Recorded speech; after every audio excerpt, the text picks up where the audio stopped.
Something different happens to your thinking when you realize that you're going to a new country to stay and not just on a trip.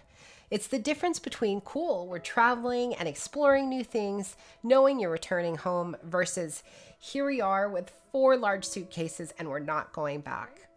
Of course, we could have turned around and come right back to Canada if we didn't like Portugal.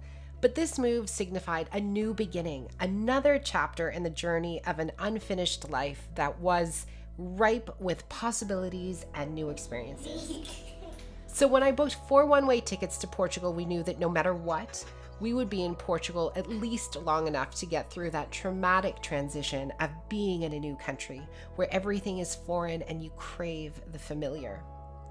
As I booked our accommodation before our departure, an Airbnb for 2 days, then one for 2 weeks, and another for 9 days, 25 days in total, we knew that this was just the beginning, and beyond that, we had nothing else planned. We decided to trust that things would unfold as we started to make observations about where we were, what we liked in terms of areas to live in that made sense to us. Terrifying, yes, but also incredibly exciting. No matter how much preparation you do, I don't think you're ever prepared for the shock of when you move to a new country.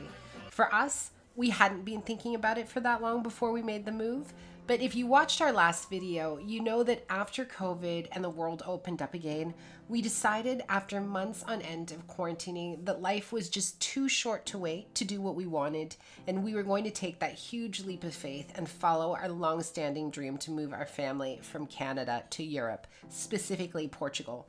And in a later video, we'll get more into the actual logistics of landing and staying in a new place and why we picked this beautiful country.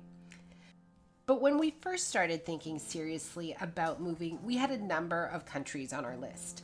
Denmark, Belgium, England. Who knew that when Jack and I were talking about where we were going to go, about 30 seconds later, Andrew would come into the room and say, "What about Portugal?" And how that one moment would change the direction of our lives forever. So what did we know about Portugal? We knew that we loved watching Portuguese football and that Ronaldo was considered the best footballer in the world. We knew that my aunt was from Portugal. We knew that we were attracted to the warm weather and the sun, and we knew that Portugal was almost directly across from the Atlantic from where we were coming from, Nova Scotia. Other than that, we didn't know a heck of a lot else. It's amazing what you can do when you put your entire being and energy into something. And we found ourselves making the decisions that would move our family to Europe. And then we were on a plane, and after 13 hours and 35 minutes of stopovers and flying, we landed in Lisbon, Portugal, and it was shocking. And so here are our initial thoughts. Alice in Wonderland, stranger in a foreign land. Things here are not what you're used to. One minute you're in a world that you know, and the next minute you fall down a rabbit hole and things work differently. And even though you know it will feel foreign, you are never quite ready for it when it actually hits you.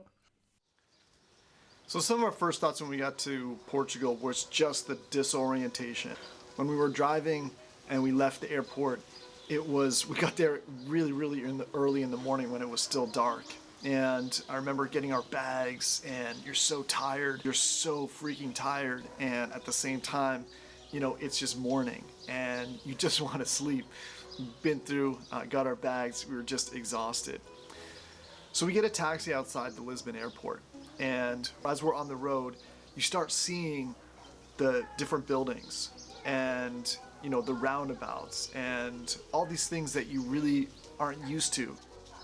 A lot of graffiti on the buildings, and that's part of the character and some would say the charm of Lisbon and Portugal.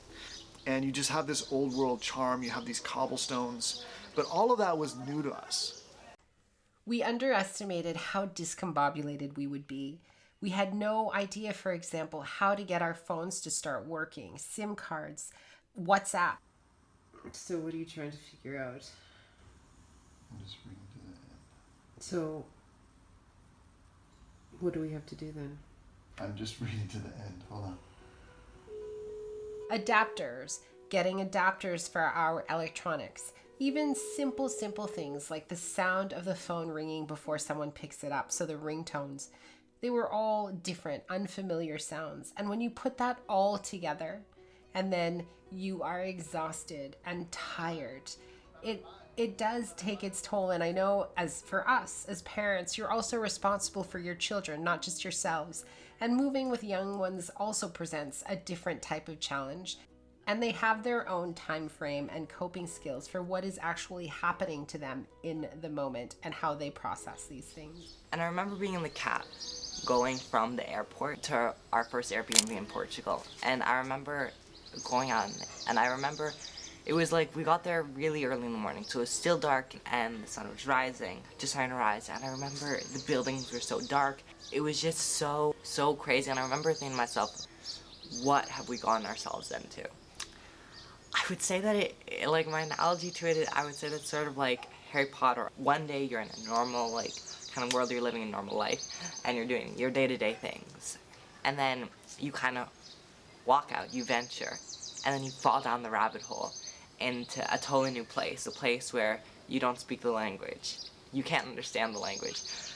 You don't know anybody. You don't know a single soul in Portugal. So it's like you're stepping into a totally different reality. And it's almost like you as a person are a completely blank slate because you are not with anyone you know except for your family. But I would say that this like whole experience on the first 48 hours was really crazy. But that was some of my thoughts going into it. And definitely two of the biggest thoughts were like, what have we done? And why did I push to go to Portugal? Like, why are we here? And also being excited and being so curious about the unknown and the weird contradiction it had. Our first 48 hours in Lisbon were a blur. And after spending 2 days in this lovely apartment where we discovered our first tiny mercado down the street and then a larger Auchan grocery store, we moved to the second Airbnb that I had booked when we were back in Canada. All that said, we have been in Portugal for a year and a half now, and despite all the challenges, and there were so many, from immigration to our son's FIFA papers, but this and his FIFA papers are a story for another day. Portugal has tested us. It has helped me to discover things about myself and grow as a person, as it has for our entire family.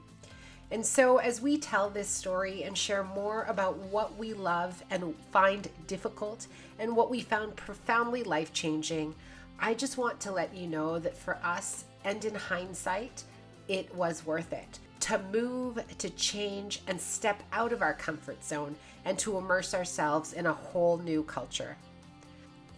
Over the next few videos, we'll talk more about what our first month was like, our first 6 months, and our first year. The things that we have discovered in Portugal, like all the restaurants, our favorite little towns, and more. So if you enjoyed this video, go ahead and give us a like and a subscribe.